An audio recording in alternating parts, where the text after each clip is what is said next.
everyone, this is Renee Frey from Talent Q, and you're listening to the Conscious Professional Podcast.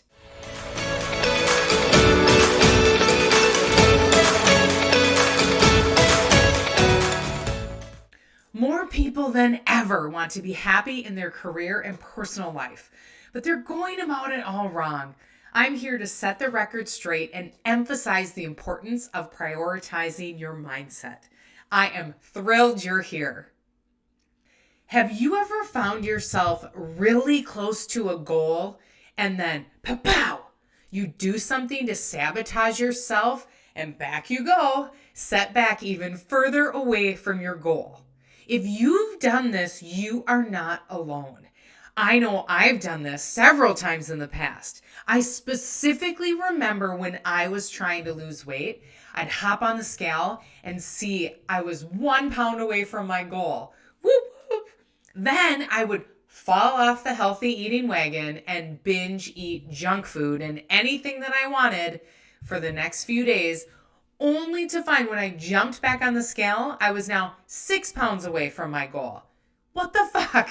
Why the hell did I do this to myself? I was so close to my goal.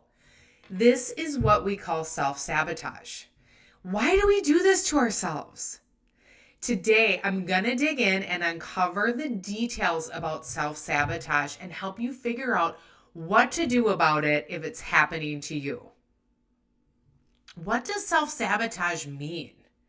Self-sabotage is a coping mechanism that prevents us from achieving our goals and prevents us from getting what we really want out of our lives. It's a self-serving, self-protective behavior, but in reality, we aren't protecting ourselves at all. We're merely preventing ourselves from living our best lives. We engage in behaviors that set us back, that sabotage us from moving forward. Self-sabotage manifests in people's lives everywhere. For example, you might push away opportunities at work that could lead to a promotion for you because deep down, you don't want to be in the career field that you're in. We might sabotage a relationship because of fear of intimacy we have from past experiences in other relationships.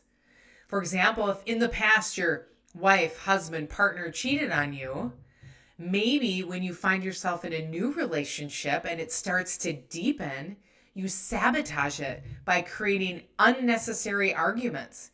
You nitpick small issues, creating tension in your relationship. And this arises out of your fear of getting too close to someone and potentially being hurt or with a broken heart like last time. Let me share a personal story when I was self-sabotaging in my life, and I kept doing it over an entire decade. I self-sabotaged myself for 10 flipping years. My self-sabotage came in the form of attachment to my father. I grew up with an alcoholic dad who didn't pay any attention to me and was not involved in my life. My mom was a stay-at-home mom. She was incredible. She showed me so much love. My dad, on the other hand, was a different story. He owned multiple businesses and was also an alcoholic, so he was never around. Didn't help me with homework, didn't attend any of my school functions, my sports, didn't go to my graduations, didn't even attend my wedding. Yet, as a child, I begged and begged for his attention. And as an adult, I kept doing things to try to gain his approval, attached to the fact that one day he'll pay attention to me. My dad loved money. As a young adult, whenever I saw him, all he asked me about was how much money I was making. Then he would compare me to my other siblings like my salary was a competition with them. The way I saw it was, I need to make the most money out of all my siblings so my dad will pay attention to me. And that's exactly what I did. When I graduated college, I went into insurance sales for 2 years. And I think I made 35 to 40 grand those years. After that, I got into recruiting and my income doubled, then 6x. I grew my income 600% from those insurance sales days. Yep, I was making well over $250,000 in 1 year. I thought, that'll show my dad that I'm the best of the bunch. I recognized that I was self-sabotaging because my husband and I were discussing having a family. And I shared with him that I thought I needed to get counseling first and figure out and overcome an eating disorder that I had once had. So back in high school, I was anorexic and I would over-exercise. Great combo, right? Nope, it really wasn't. I'll never forget my boyfriend during high school. Once he figured out that I wasn't actually eating, he would sit at lunch with me and make sure that I ate all of my lunch.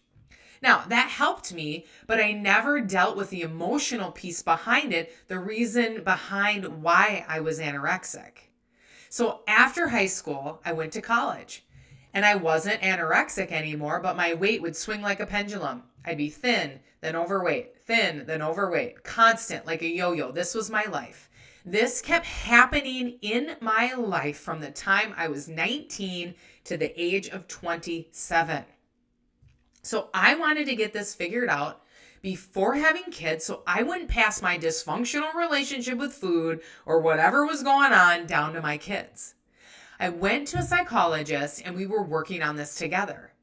One day out of nowhere, I realized that my whole life up until that point, I was living, doing everything for the acceptance from my dad.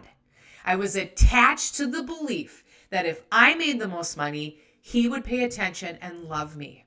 I was hustling, working 70 hours a week so I could make the most money of all my 7 siblings because my dad always talked about money. So I knew that that was important to him. Self-sabotage took a huge toll on all areas of my life. In this attachment quest to gain approval from my father, I destroyed numerous relationships. My health suffered. I put work first above everything else at the time. If we were going out to dinner with friends, it wasn't uncommon for me to be 1 hour late. How shitty is that? I had a complete disregard for other people's time.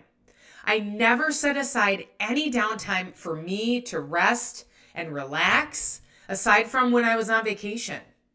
I didn't do any self-care for myself, just constant hustle, borderline burnout, but I kept doing it. Why do we self-sabotage and not allow ourselves to achieve our goals? We self-sabotage because of 4 different things: our beliefs, the unfamiliar, irrational fears, and past associations. Let me dive into these a little bit. We live in a mental world, meaning our lives are created by our beliefs and thoughts. That's what I mean when I say we live in a mental world. Self-sabotage comes from our beliefs. What we believe about our life is what is true about our life. We have to be aware of the outdated pre-programming and that software we came with. What I'm talking about is the stuff that got put into our subconscious minds up until around the age of 7. We took in everything as truth. There's so many pre-programmed lies that we were taught. Yes, I said lies. Even the word lie is in the word belief. These beliefs were put into our minds without our choice. So when we are adults, we need to unpack all the beliefs and shift our negative and false beliefs to the truth that actually serves us. People self-sabotage because as human beings, we have a natural resistance to the unknown. We love being comfortable. We don't like feeling pain. The unknown presents loss of control, which translates to discomfortable emotions. We don't enjoy feeling discomfort or pain. We only want to feel pleasure. Self-sabotage allows us to stay comfortable, pain-free, but also keeps us stuck.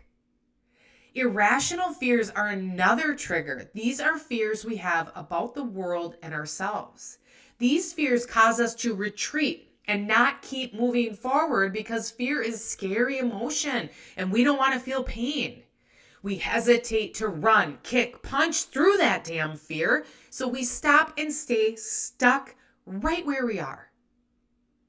If you have past negative associations with something from your past, we sometimes sabotage because as we go through life, we have built our self-image on things we aren't conscious of. So we engage in behaviors we are unaware of because they are subconscious. How do you recognize when you're self-sabotaging? There are so many different ways that people self-sabotage. Some of the more common signs ways in which they self-sabotage, they use procrastination, perfectionism, substance abuse with drugs or alcohol, overeating, overspending, unhealthy habits, being busy, fear of failure, guilt of succeeding, and picking fights. These are the most common that I've seen. Other ones are resistance, hitting your upper limit, uprooting, limited emotional processing skills, justification, disorganization, buffering, attachment, judging others, pride, fear of failing, downplaying, spending time with the wrong people, worrying about irrational fears and least likely circumstances. That's like over 20 different ways people sabotage themselves. My goodness. I'll walk through some of them and share how to overcome them if that's the self-sabotage technique you find yourself using. What we resist persists. I'm sure you've heard this phrase. Resistance is what happens when we have something we need to control but can't bring ourselves to do it. To overcome resistance, we really need to pay attention to it because if we try to force ourselves to do something, it magnifies the feeling and the resistance itself. We need to refocus and get clear on what we want and why. We have to identify unconscious beliefs that are blocking us from moving forward through the resistance. When you are resisting something, you need to think about if it is something you actually want to do in the first place. Deep down, if it's something you don't want, then don't do it. Stop going after it. Be done with it. Hitting your upper limit means we allow ourselves to feel a certain amount of happiness. We have a threshold for the level of positive feelings and positive events we'll let ourselves feel. And when you surpass your upper limit, you start to unconsciously sabotage. You do that because you want to bring yourself back to what's familiar and comfortable. This can also happen when you start earning more money than you have before. You may sabotage the additional money you're receiving by spending it all. Hitting your upper limit is incredible, but don't stop there. To handle upper limiting is keep moving forward. If you're able to make small and slow changes and acclimate to the changes at that level, then you can gradually get out of your comfort zone and your comfort zone will move up with you. Uprooting is when you have frequent change. You change jobs all the time. You move to different cities. You're jumping relationship to relationship. You're always starting something new, but never seeing anything through. To address uprooting, you have to dig deep and figure out what pushed you away from each new thing you were doing. You need to be clear on the right path for you. Uncover why you're uncomfortable getting attached to something. Next up, perfectionism. Ooh-wee. Perfectionism. I had counseling for this in college because I was no longer getting straight A's like I did in high school. My favorite phrase that I learned from my brother-in-law is, don't let perfection get in the way of good enough. Perfectionism sets up unrealistic expectations about what we are capable of and what our lives could be. It holds us back because we're afraid of failing, feeling vulnerable, worried what others will think of us. We sabotage ourselves because it's unwillingness to show up and just simply do it again and again and again. And that brings us to a place of mastery. How do we get over this perfectionism and self-sabotage? We have to change our thoughts. We don't worry. We don't think. We just take action. Instead of perfection, just focus on progress. In life, we experience situations, experiences, and people that are going to upset us. And on the flip side, we experience situations and experiences and people that will inspire us. Sometimes we only process half of our emotions, which blocks us. You may try to avoid a situation that would bring up uncomfortable feelings because you don't know how to handle the feeling. So you then avoid risks and avoid actions that would change your life for the better. Or when you have limited emotional processing skills, you might get stuck with your feelings to the point that you're dwelling on them because you don't know how to handle them. Your emotions are there for a reason. Growing up, I was never taught how to handle my emotions or how to feel them. I just stuffed them away, which is why you need to understand why something is bothering you, then validate your feelings. Recognize you're not alone, and anyone in your situation would probably feel the same, and your emotions are okay. Emotions will never kill you. You will survive them. You can talk to someone about it. You can cry your heart out. You can journal about what you feel. After you allow yourself to express your feelings, then you can determine how you're going to change your behavior to get what you want in the future. There are times when you are feeling uneasy because you're in unknown territory, which is totally normal. If you keep going, you won't feel that in the future. Since we can change our thoughts, we can change our emotions and our emotional reaction too. The unknown and fear always bring up emotions. If you work at it over time, you'll tell yourself, oh, I feel this way because this is new or I'm really close to my goal, which means you're shifting who you are and your identity over time. And with practice, you'll feel comfortable at that level that you've achieved. Justification is another form of self-sabotage when we use excuses as to why we aren't doing something. Your life is measured on your outcomes, not your intentions. Any reason you come up with for not showing up and doing the work is you saying you're prioritizing your excuse over your goals. To overcome this, focus on doing one action every day to move closer to your goal. It's not about focusing on how many days you didn't go to the gym. It's focusing on how many days you did go to the gym. Stop accepting your own excuses. Procrastination is delaying or avoiding. You want to do something, but you check out. I'll do it later. Most often, these are the tasks that will get you one step closer to your goals. It really comes down to feeling uncomfortable. When you just do the task, you'll be surprised to find out it wasn't so bad after all. So to overcome procrastination, do the thing that you don't want to do. Or look closely as to why you're avoiding it. Maybe there's something there that isn't in alignment with your goals. When we live our lives with disorganization, it creates distractions and chaos. Having a life with a tidy home and a tidy desk and having items organized will do wonders for you. To overcome living with disorganization, we got to start slow and begin to declutter and organize. I have a friend, Mike, who had an incredibly messy office and desk. And what he did was he committed to removing one piece of paper a day. Super small, achievable task.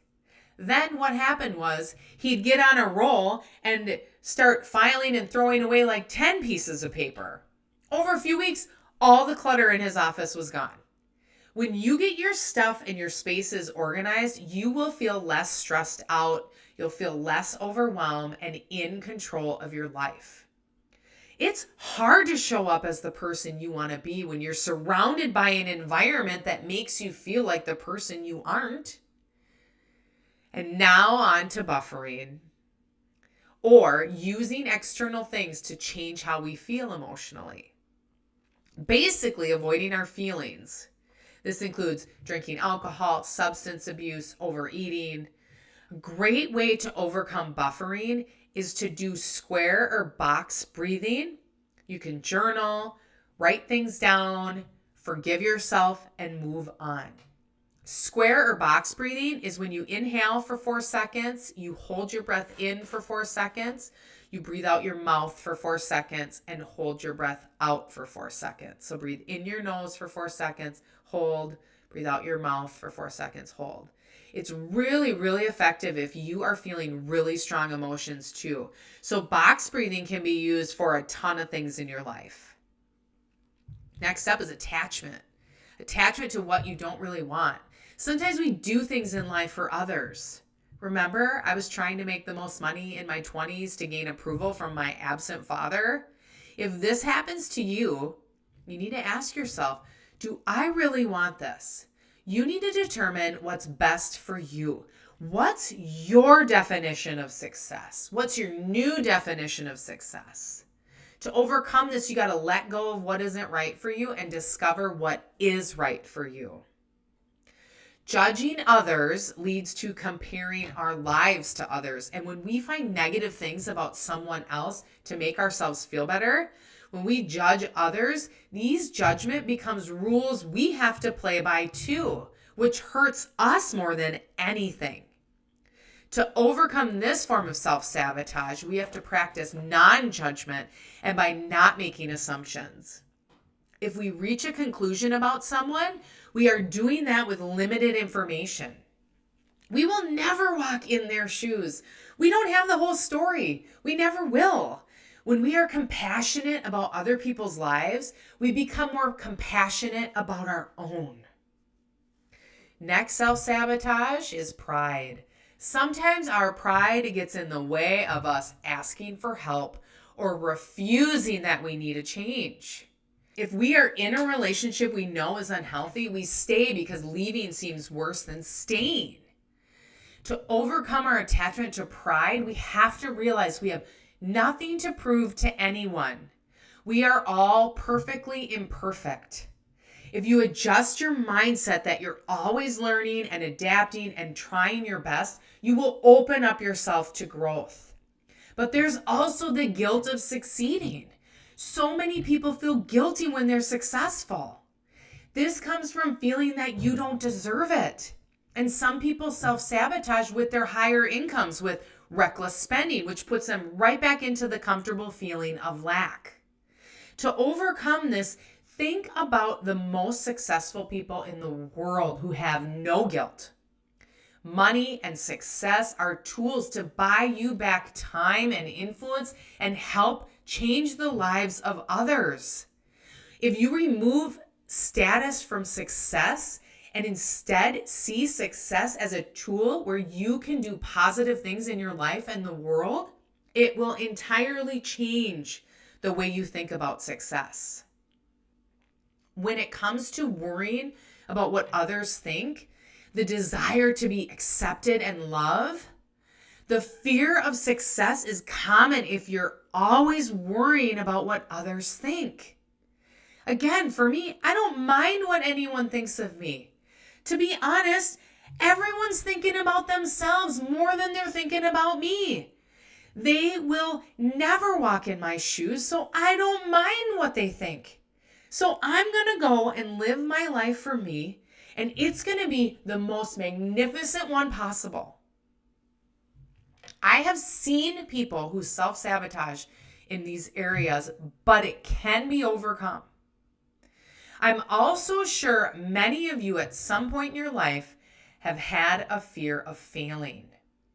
But what you need to know, failure doesn't exist without our participation in it. Both the fear of failure and desire to be loved and accepted both contribute a lot to self-sabotage, but it's specific to the person. What I mean is, for myself, I don't have any fear of failure. I believe failure doesn't exist unless you give up, and I will never give up. The fear of failing can prevent us in attempting something that might manifest to magnificent in our lives. Often when we have something new in our lives, fear bubbles up. To overcome this, you know you will never fail if you just keep showing up and doing the work. Now, what downplaying is, it's reducing our successes and achievements in life. We like to make ourselves seem less impressive so others won't feel threatened by us, or we avoid the fact we made it because we sense the idea of feeling that we're being better than others. To overcome downplaying, we can appreciate others' achievements while being happy about our own. Instead of shrugging off a compliment, we can respond by saying, "Thank you. I worked hard for this and I'm happy." One of the other common methods of self-sabotage is having unhealthy habits, very similar to buffering. These habits actively keep you away from your goals. This is doing something that contradicts what we should be evolving and moving forward with in our lives because of the discomfort that it brings. Like the weight example. Weighing yourself, if you lose weight, then you go off your healthy eating plan and you eat more junk food. And to overcome this, you got to define what healthy looks like for you. Again, making change gradually leads to greater long-term success. Make it easy for yourself to succeed. This is one of my favorites. I used to do this, being busy. Total distraction. People who are busy are running from themselves. You get to choose if you want to be busy or not. But when you say you're busy, you're basically saying to others, you don't know how to manage your time, or I don't have time for you. To get rid of this, you got to prioritize your tasks. Establish a routine. Great place to start. You can write down your 5 tasks that you need to get done today. Focus on those and let go of the rest. Does saying you're busy to others make you feel important? Or are you saying this to avoid people as an excuse to say no to getting together with them? If it's relationships, you can learn how to create clear boundaries. Spending time with the wrong people is another form of self-sabotage. These are the people who stress you out, make you feel insecure, not productive. In a previous episode, I talked about how you are the average of the 5 people you spend your time with. To overcome this, you don't have to cut people out of your life. Work on building a group of people who support and inspire you. And when you spend time with them, you'll feel energized and inspired. Another common way people sabotage is worrying about irrational fears and least likely circumstances. These fears are worst case scenarios. They're a way to preoccupy us. Irrational fears feel safe to us because deep down we know they won't happen. When you're fearful and think about a situation or a circumstance that has a very low probability of becoming a reality, ask yourself if you have any feelings about something related to that that's valid. For example, if you're worried about getting fired from your job, the fear may be you don't think you're worthy of another job. So to overcome this, think about what the fear may be telling you that you need in your life. Is it fear of losing your job, a symbol for your desire and security? Is it anxiety about making decisions? Is that a symbol for knowing what you really want and being too afraid to choose it? When fear pops up, it's usually a message we're trying to send ourselves about what we really care about, but we can find healthier ways to do it. As self-sabotage and the behaviors you use to self-sabotage are all individualized to each person. I know I just walked through a bunch of different habits and solutions. And as we look to all of these ways in which we self-sabotage, at the root is our beliefs. Negative self-talk and limiting beliefs are often the root cause of self-sabotage. These are deep-seated thoughts and feelings that can lead to action or inaction that will prevent us from reaching our full potential. So if you're not sure in the way you're self-sabotaging, I have a general tip to figure it out. First, you have to be self-aware and recognize the pattern, how you are trying to self-sabotage yourself. Recognize when you're doing it. Then grab your journal, and I'll give you a couple examples so you can see it in action. Now, write down how you do it, what's the pattern you're noticing, and get as detailed and specific as possible. For example, I engage in being busy by overloading my calendar and leaving zero time for myself. I engage in unhealthy habits by weighing myself on the scale. If I drop weight, I allow my healthy eating to slide. Next, you got to resolve your behavior. Go through what you wrote down and figure out what you can do instead of what you've been doing. For example, going back to the busy scenario, if someone struggles with being busy, they can combat this self-sabotage cycle by scheduling in more time for themselves in their calendar, putting time for themselves first on their calendar before scheduling other commitments. Or if you're using unhealthy habits to self-sabotage, you can say, I choose not to step on the scale for 3 months. Now I'd like you to reflect on the root of your behaviors of self-sabotage. What need is being met by engaging in those behaviors? How can you find a healthier way to meet this need? It will ultimately depend on the way in which you are self-sabotaging in the first place. The first thing is having an awareness of when you're self-sabotaging. What is the pattern of behavior you recognize that you're doing over and over? Then have to figure out why. There's probably some limiting belief you have lurking somewhere not far behind. Next, I'm all about allowing yourself to feel your emotions. Your emotions exist because they are telling you something. In our culture, or how I was raised, I wasn't taught how to handle my emotions, so I stuffed them down for years. That took a big toll on my life. Lastly, I'm all about journaling, getting it all out on paper. Then you can start to recognize, analyze, and make some sense of it all. If you have the same things happening in your life, like you just can't lose those last 5 pounds, you just can't seem to get that promotion, a coach can help you see the forest through the trees. We can identify quickly the areas that we see someone struggling in and bring the awareness to them and help them come up with solutions and actionable strategies that they can utilize. I want to share one of my favorite books I've read on this subject.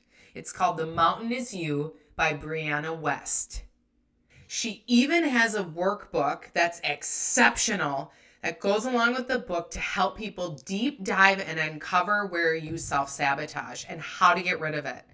I've read the book and completed the workbook. It brought so much awareness to how I was self-sabotaging myself. It is a phenomenal resource and very eye-opening. I'll link it down in the show notes so that you guys can get it if you want it. Now that I've shared all of these methods of self-sabotage with you, I don't want you to overwhelm yourself, putting yourself down even more because you feel like a bunch of those resonated with you and you resonated with more than one. That's okay.